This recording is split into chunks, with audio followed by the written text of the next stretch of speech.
Hello. My name is Londi, Londi, and my sign name is you put your ear down and you put an L for it because I apparently have big ears. So a sign name is given to you by a deaf person. They will pick a feature on your face or on your body that like is your most defining feature, and that will be your sign name plus your initial. And a hearing person cannot give it to you; it has to be a deaf person. My project was called Ungangincindezeli, which means to not oppress me. My goal is to make sure that deaf people have access to information and resources, same as a hearing person would. So most information out there is in English. Most of it is too complex for most deaf people to understand, and everyone has a right to information in their first language, right? For most deaf people, it's sign language. So what I've done so far is create posters where I will pick a topic in health or general knowledge and all that kind of stuff that's important for people to know, and is mostly an abstract topic that's not really spoken about a lot. Then I will break down the English into much simpler language such that deaf people can also understand. So now it will benefit both hearing people and non-hearing people, so that we can all like access that kind of information. I've also created videos in sign language with subtitles and voiceovers on. So far, I've done cervical cancer. I'm now working on one on HIV. So it'll be in sign language so that deaf people can actually understand it in their first language, right? And then if you're not deaf and you don't understand sign language, you will read the subtitles or listen to my voice as I voice out what's going on behind it. So what I do, I normally will just research the topic and then work with this deaf woman called Cleopatra and this man called Valentine, and they assist me to like compile the video and be recorded at home, which is very cost effective, honestly. I do it on my phone. So yeah, I also right now will be working with Gyrus Jury Association. When I go back, I will. I'm trying to create a page for their craft shop so that they're more online and they sell. I hope that actually increases their sales because they're not on Facebook Marketplace, they're not on Instagram, they're not anywhere at all. So I will take pictures of their products and get a page up for them. I also went to King George, which is where I actually got to interview a couple of people as well.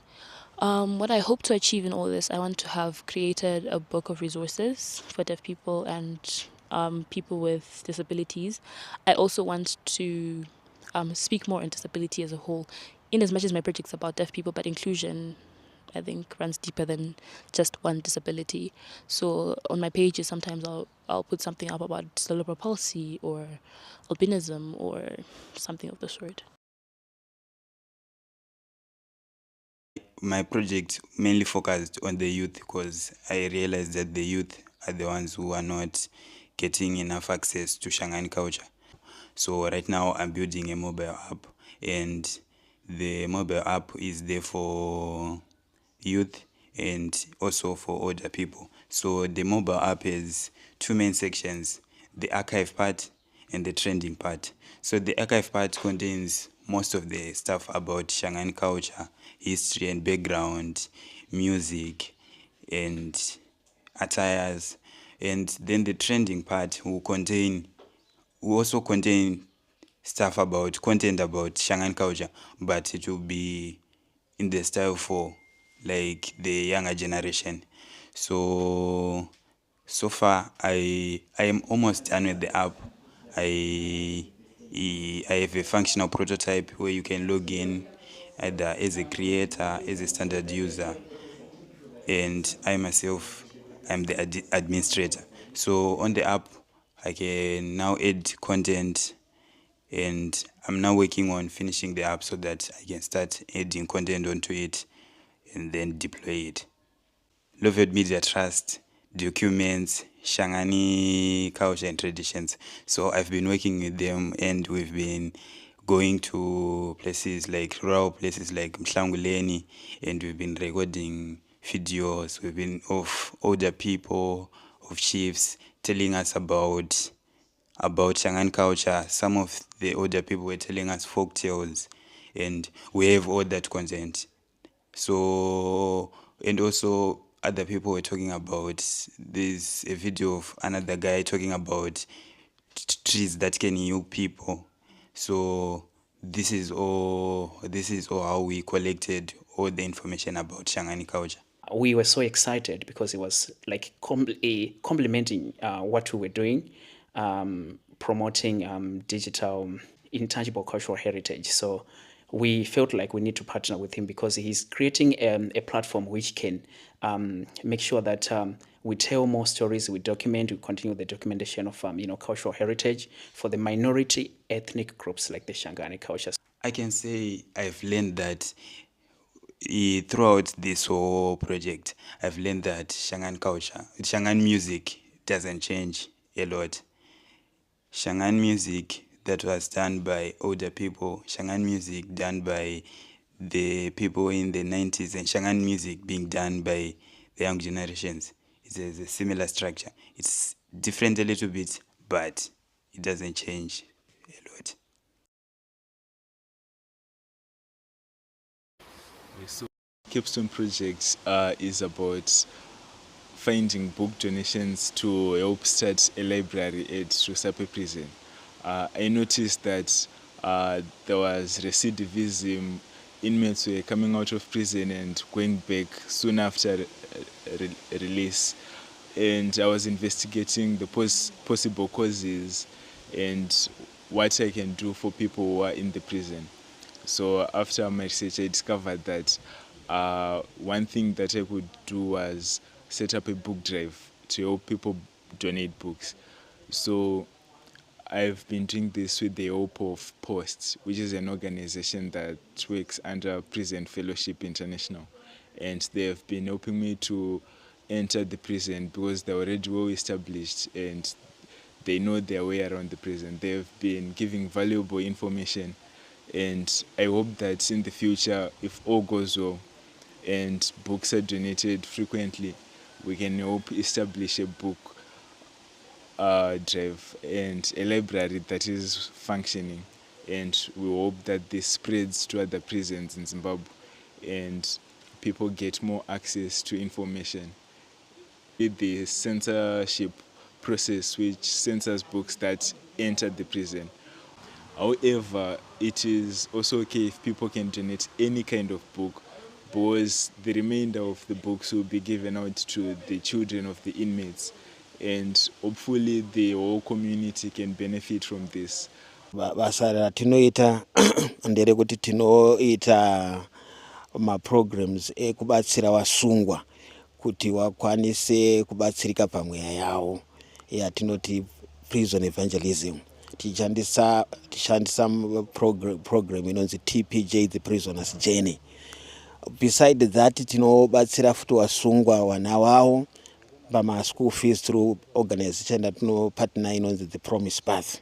Tatenda tinoshanda naye pamaproject ese iwayaya uyezve yelibrary tiri kushanda naye kuitira kuti tatenda tiedze kubatsira wasungwa kuti waone zvinhu zvekuerenga vari mukati. Vamwe vanoona zvekuerenga nezvekuvandudza dzidzo dzavo, vanenge vakagumira panzira waya wabatsirikane. Saka tatenda is one guy ari kutibatsira pane zvose izvozvo maona kana kuno kugadheni neikoko kulibrary uko ari kutibatsira kuti zvinhu zvese zviendeke. Iye is younger than us, ane more energy, ane more vision than us. Saka tiri kufara chaizvo nekushanda naye pamwe chete. Adikwe chaizvo, hatidi mari, toda zvinhu zvinobatika, tinoda mabooks, tinoda maseeds, tinoda second hand clothing ekubatsira wasunga kana wakubuda mujeri. Vamwe vacho vanobuda zvinhu zvavo zvatsemuka. Tinodawo mafood items atinokwanisa kuvaendesera variko mukati, especially those vanenge vari macondemned, vanoita nguva huru vari mukati vasina hama neshamwari dzinovashanyira. Isusu tisu hama dzavo dzinokwanisa kuvashanyira panguva yavakaomerwa nezvinhu iyoyo. I hope that this starts out small but ends up benefiting the whole of Rusap and probably everyone who wishes to adopt the idea. My project is about empowering young women by equipping them with skills that can help them to earn a stable income through venturing into a business or getting stable employment. So far I've been working with 10 women and 10 young women who are really passionate about this project. And so far we have our garden, which is generating some income, and we make something about 10 years every week. The money that we get from our garden project is funding our activities.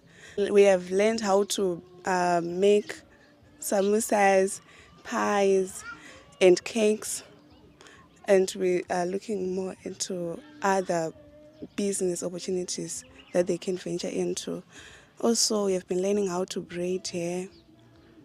I think these skills can help them to maneuver into this hard economy of Zimbabwe. I've decided to work with teen mothers because I've realized that teen mothers are young people who have got potential to have to solve problems in our community, and they can stand for themselves if they can work with their hands and contribute meaningfully to the community that we are living in. Their lack of academic qualifications and skills has limited them from getting stable jobs or venturing even into businesses. So that is one of the problems that they are facing. And also they are they're kind of discriminated in the society, and they themselves, they don't feel confident in themselves. So this is one of the mission of the project, because I believe that everyone has got potential and they can do something meaningful with their lives. My project is titled A Place Like Home, basically creating an environment where people feel inclusive, supporting talent and skills. So I've divided my project into two phases. The first phase was like where I was dealing with academic guidance and career guidance and counseling. That's where I was working with. So I was working with like A-level students who to help them prepare for exams. Then this time I'm working on skills development. That's what I'm working on. So I have like 6 out of 5 clubs there. I have Mbira, I have hairdressing, I have barber, I have textile, TTD, and the textile technology and design. Yes, that one. Then I also have carpentry, woodwork. Yeah, that's fine. So, I mean, teaching, like I chose to work with my Form 1s because those guys have more time over lunch, unlike other students. Like Form 3s, Form 4s have lessons, so I'm working with Form 1s. I've coordinated some teachers to help me chip in, like the TTD. There is a teacher who is like taking the whole group. She's the fashion and fabrics teacher here, so she's like teaching them. And I was talking to them, all the students. Surprisingly, funnily enough, they're doing textile design. But like, when I mentioned it to the teacher, she was like, "This is a brilliant idea because like, most students do textile design mostly academically, and you have students who leave the school with like no knowledge of how to make a dress, they just learn what is in the syllabus, not what is actually on the road. So that's a very big impact there that I feel like I've made a change. Abraham has been very prolific in his efforts to uplift the standards of the impartation of life skills to our kids, to our learners in the institution.